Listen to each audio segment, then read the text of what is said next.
السلام علیکم ورحمۃ اللہ وبرکاتہ۔ الحمدللہ والصلاة والسلام علی رسول اللہ، اما بعد۔ میرے پیارے ساتھیوں،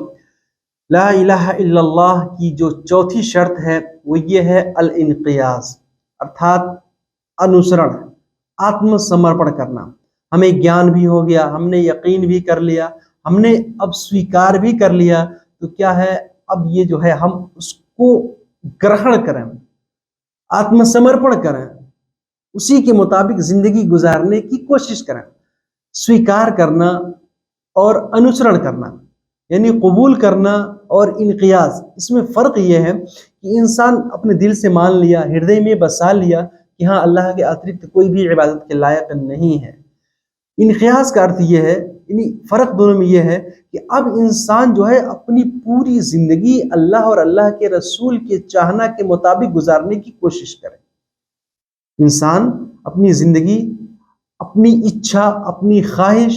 اللہ اور اللہ کے رسول کے چاہنا میں سمرپت کر دے، یہ ہے انقیاز کا واستوک ارتھ۔ دل سے یقین رکھنا اور اسی کے مطابق اپنی زندگی گزارنا، اپنی چاہنا کو اللہ اور اللہ کے رسول کے چاہنا میں سمرپت کرنا، مشرت کر دینا، اور اسی کے مطابق اللہ اور اللہ کے رسول کی زندگی یعنی ارادے کے مطابق، ان کے چاہنا کے مطابق اپنی پوری زندگی گزارنا، یہ اہم ہے۔ اللہ تعالیٰ نے ارشاد فرمایا وَأَنِيبُوا إِلَىٰ رَبِّكُمْ وَأَسْلِمُوا لَهُ، تم لوگ اللہ کی طرف رجوع کرو، اللہ کی طرف پرورت ہو کر کے جاؤ اور اسی کے لیے اپنے دھرم کو شدھ رکھو، وَأَسْلِمُوا لَهُ، اور اسی کی عبادت کرو۔ اور اللہ تعالیٰ نے دوسری جگہ فرمایا فَلَا وَرَبِّكَ لَا يُؤْمِنُونَ حَتَّى يُحَكِّمُوكَ فِيمَا شَجَرَ بَيْنَهُمْ ثُمَّ لَا يَجِدُوا فِي أَنفُسِهِمْ حَرَجًا مِّمَّا قَضَيْتَ وَيُسَلِّمُوا تَسْلِيمًا۔ ارتھات اے نبی، آپ کے پالن کرتا کی قسم ہے، یہ لوگ اس وقت تک مومن نہیں ہو سکتے یہاں تک کہ ان کے جو تمام وواد ہیں، جھگڑے ہیں، ان کے درمیان آپ فیصلہ کر دیں، اور یہ لوگ اس فیصلے کو اپنے ہردے میں کوئی سنکوچت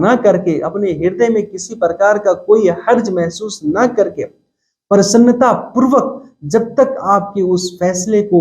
خوشی خوشی یہ لوگ قبول نہیں کر لیں گے، تب تک مسلمان نہیں ہو سکتے۔ پتہ کیا چلا، اللہ اور اللہ کے رسول نے جتنے بھی فیصلے نردھارت کر دیے ہیں، ہمیں ان کو پرسنتا پوروک خوشی خوشی انہیں سویکار کرنا ہے، قبول کرنا ہے، اس میں کسی پرکار کی ہمیں کوئی بھی آپتی نہیں جنانی ہے، تب جو ہے ہم اس کلمہ توحید لا الہ الا اللہ کے شرط کو پورا کرنے والے ہوں گے۔ اسی طرح سے اس کی جو پانچویں شرط ہے وہ یہ ہے الصدق، ارتھات سچائی، ستیوادی ہونا، سچ ماننا، پشٹی کرنا۔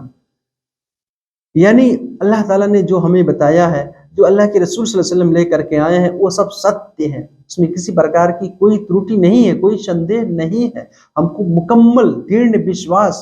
مکمل یقین رکھنا ہے اس میں۔ اللہ تعالیٰ نے فرمایا یا ایھا الذین آمنوا اتقوا اللہ وکونوا مع الصادقین، ارتھات اے لوگو، تم اللہ سے ڈرو، اے ایمان والو اللہ سے ڈرو اور سچ بولنے والوں کے ساتھ رہو، ستیوادی ہیں ان کے ساتھ رہو۔ پتہ کیا چلا کہ اللہ یعنی ہم کو ستیوادی بننا ہے، پشٹی کرنی ہے، حق ماننا ہے، اور جو اللہ اور اللہ کے رسول کی طرف سے جو ہمیں ملا ہے، ہمیں اس کا ساکشی بھی بننا ہے اور اس کو حق اور ستیہ ماننا ہے۔ اللہ کے رسول صلی اللہ علیہ وسلم نے بیان فرمایا من شہد لا الہ الا اللہ صادقا بہا دخل الجنہ، جس نے ستیہ من سے لا الہ الا اللہ پڑھ لیا وہ جنت میں جائے گا۔ اسی وجہ سے میرے بھائیوں، ہم اپنی زبان سے اس کلمے کو پڑھیں، اس کا شپت لیں، اپنے ہردے میں اس کو بسائیں، اور اسی کے انوکول آپ کرم بھی کریں اپنے جسم سے، اس کے اترکت، اس کے ورودھ میں نہیں، اس کے وپریت نہیں، بلکہ اسی۔ کچھ لوگ صرف کلمہ لا الہ الا اللہ منہ سے پڑھ لیتے ہیں، اللہ کے علاوہ کوئی عبادت کے لائق نہیں ہے، اور دوسروں کی بھی عبادت کرتے ہیں، دوسروں سے بھی منت مانگتے ہیں، دوسروں سے بھی پرارتھنا کر، دوسروں سے بھی ہیلپ لیتے ہیں غائب میں، تو میرے بھائیوں یہ سب لوگ اس کلمے کو پورا نہیں کر رہے ہیں۔ اسی وجہ سے میرے بھائیوں، ہمیں ان تمام باتوں کو جاننا چاہیے۔ جھٹلانے والوں میں سے وہ ویکتی بھی شامل ہو جائے گا جو اللہ کے رسول صلی اللہ علیہ وسلم نے جو ہمیں بتایا ہے، یعنی جو ہے اس کا انکار کرے، یا اس کو نہ مانے، یا مانے تو لیکن ہردے سے اس کو قبول نہ کرے۔ اسی وجہ سے ہمیں اللہ کے رسول صلی اللہ علیہ وسلم کی تمام باتوں کو ستیہ ماننا، کسی بھی ایک بات کو انکار ہم نہیں کر سکتے، کیونکہ جو بھی اللہ کے رسول صلی اللہ علیہ وسلم نے بیان فرمایا وہ سب اللہ کی طرف سے ہے، آپ صلی اللہ علیہ وسلم کی طرف سے کچھ نہیں بولتے.